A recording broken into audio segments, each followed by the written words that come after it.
So let's talk about that and these markets with two of our favorite people. Joe Moglia is former CEO and chair of TD Ameritrade, also co-founder and executive advisor of FG Nexus. Paul Hickey is co-founder of Bespoke Investment Group, on set, and I just found out both these guys went to the same high school. Yes, go Rams. Yes. How bizarre is that? But anyway, welcome. Appreciate it, Joe. Thank you guys for coming in. Are you worried that this market is anything like 2000 to 2002? I'm not. And here's the reason why. I don't think we really know, Brian, what the future of AI is going to be. I mean, we have an idea what it can be. We understand the significant productivity that can have with us, the incredible impact it's going to have on margins. But you go back to the 90s for a minute. I appreciate the parallel. But the dot-com bubble, everybody was coming to market. A lot of those companies, more like a SPAC craze, not as bad, but more like a SPAC craze. A lot of those companies weren't very good companies. But you had a pretty significant 5-year run. And when it blew up, it blew up. They didn't have good balance sheets. Most of them weren't profitable, et cetera. Now, today, fast forward on this, I think this is still the beginning. This is 1994, 95 as far as AI, as far as back then goes for today. But look at the companies. Look at the Magnificent Seven. They got incredible balance sheets. If they were totally wrong in terms of investing $50, $100 billion, they'd be okay. Wildly profitable. Wildly profitable. NVIDIA wildly profitable. Oracle wildly profitable. But OpenAI is not. And OpenAI seems to be the one driving all of this. NVIDIA invests in OpenAI, which invests in Oracle, which invests in OpenAI, which invests in NVIDIA. So I think one of the things that's brilliant with what Alma's doing as far as OpenAI goes, he's doing strategic alliances with a lot of the other really great firms that are very much involved with this. And that partnership, I think, is going to help them overspan the next few years. But these companies are really solid companies. And it's not at all like it was in the 90s. The 90s, we did not have real companies doing the whole internet thing. Today, we do. Well, they created metrics, Paul. I don't know if you're probably too young to remember this. I was at the NASDAQ. They used things like revenue per eyeball. They were literally making up financial metrics to justify the existence and the sky-high stock prices of some of those companies. I actually have a picture of myself in '99 at the NASDAQ. I'll tweet that out later. Are you worried at all? So for the longer term, not necessarily worried. In the shorter term, though, I think we've gotten very extended over the shorter term. And in our weekly report we sent out last week, we did a little exercise.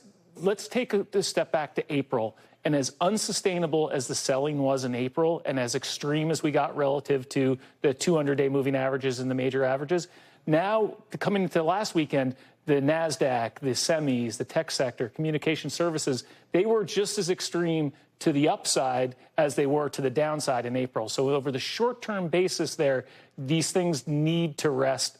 Or otherwise, we are going to get a situation like 1999 where things are just way out of control. And then when you get that situation, the fall can be much bigger. I heard this stat on halftime. It was Josh Brown had it, Scott had it. It's the NASDAQ 100 is now 101 trading days above the 50-day moving average. And if we go another 30 days, it'll be an all-time record. And what that goes to, I think, Paul, is some of the short-term momentum that you're talking about and whether it might be overdone. Yeah, so, I mean, another similar stat is we've been at overbought levels on over 90% of trading days over the last 4 months for the NASDAQ. When you look back, that's an extreme. Very seldom do you see that. And when you have seen that, the shorter-term returns of the index have been weaker than average. They haven't necessarily been negative, but they've been weaker than average. So you do need to see some sort of pause in the market here. But the big fanfare, though, Brian and Paul, is about a bubble. Now, I don't look at a bubble the way I think maybe a lot of other people are looking at bubbles today. I think it's an exaggeration. The dot-com era, that was a bubble. And that was a 3-year recession after that. The mortgage fiasco, 2008, that was a bubble, and that we were in pain there for a couple of years. I think it is overdone, and we're going to have a correction.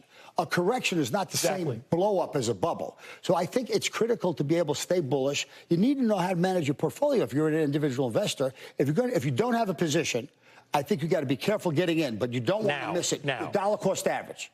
Your dollar cost average, and that will help you. If you have a position, you should be managing the risk anyway, and you should be trimming into strength and buying into weakness. How do you manage the risk then?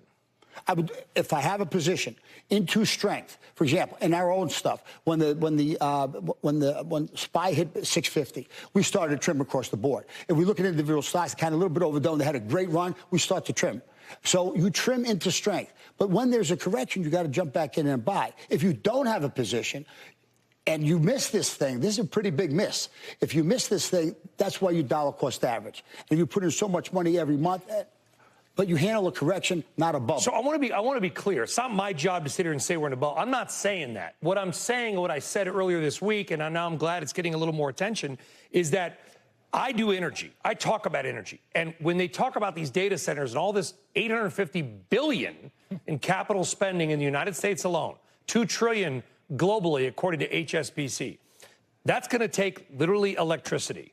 And the people I talk to on and off the air and on and off the record tell me they don't know where the power is coming from. And if I hear that, I do worry, Joe, that if we have a day where somebody close to NVIDIA or whatever says, we're going to pull back our capital spending plans, I worry this is a market that could be extremely vulnerable to that headline. Yeah, you've done a great job, by the way, talking about for a long time. Well, thank you. What's going on with the whole energy world, specifically what's going on now with regard to the massive amount of power that we need to be able to get this stuff done. You can't just plug it into a grid and hope it's going to happen, right? You can't do that. So what do you need for that? I think you need a tremendous balance sheets. Well, we've got significant companies that have tremendous balance sheets, and the United States is known for our capital markets. What we might be able to get done in the United States may not be what somebody else might be able to get done in another country.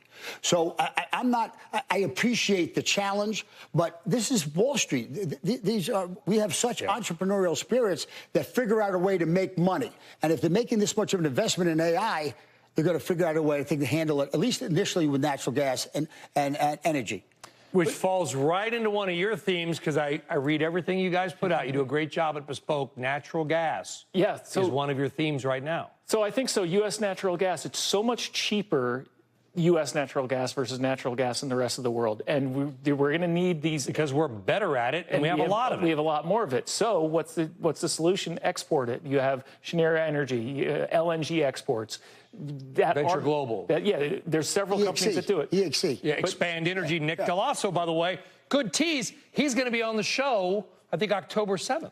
You didn't even know that. I didn't know that. Perfect. Stay tuned, right? But so you have that arbitrage. And just for what's the individual investor to do? Well, you know, so many individual investors are into indexing. You have this record concentration in the market. So you can do the S&P equal weight, you know, so you have exposure to all the companies. You don't have necessarily that high exposure, the 10 largest companies accounting for 40% of the S&P 500. This, you have more of a spreading your bets around. And the fact is, during most bull markets, the equal weight index tends to do better. So this bull market, it's been an anomaly where the cap-weighted index has outperformed. Because the big caps are doing everything. Right, they've done everything. But if you get that day where someone pulls back capital spending, NVIDIA declines a lot, like you were just saying, the type of. I'm not saying it will happen. I'm saying if it happens. Yes, but if you see something like that, or the DeepSeek back in January, that kind of day, the equal weighted index held up a lot better than the cap weighted. Guys, sit tight for 1 second. We do have some politics to get to, but it has to do with the markets too. Congressman Hakeem Jeffries, House Minority Leader, holding a news conference right now. Federal funding running out next week, creating a risk of government shutdown. We're going to monitor that. We're not going to go to it. I don't think we're going to monitor that and then come back to it if he makes any comments about getting some kind of a deal done. Joe, very quickly, what is the risk? Is there a risk to the markets if the government shuts down, or are we just getting kind of used to it? Because it seems to happen all the time. Well, I think it happens all the time. I think it happens every year. Now, I think a lot of times, I think your viewers, there's a big difference between the discussions they have on the budget and our debt ceiling. Those are two different planets. So with regards to the budget, if indeed we shut down for a little while, they close national parks, they close some museums, but they'd get that fixed in a week, and everybody that loses their job, they don't lose their job. They come back and they get reimbursed for what they had left anyway. So this is a ploy on the part of Congress to be able to get one side versus the other. And Brian, you're right. It happens every year. Every year. So I don't think the market is going to overreact to that. Because the market, you could hate it politically, but the market just gets used to things that happen all the time. Paul Hickey, doesn't happen all the time that you're in the house, so we appreciate it. Go Rams, apparently. I don't even know what that means. Joe Moglia, you're not done, or we're not done with you. We're going to come back on. You're going to come back with us, talk about all the money in college sports, because you have an illustrious career as a high school and college football coach as well. Will you do that for us? I'll be happy to do that. Fantastic. Go get some. Go Hokies. Go get some lukewarm, watered down coffee. And look at the video.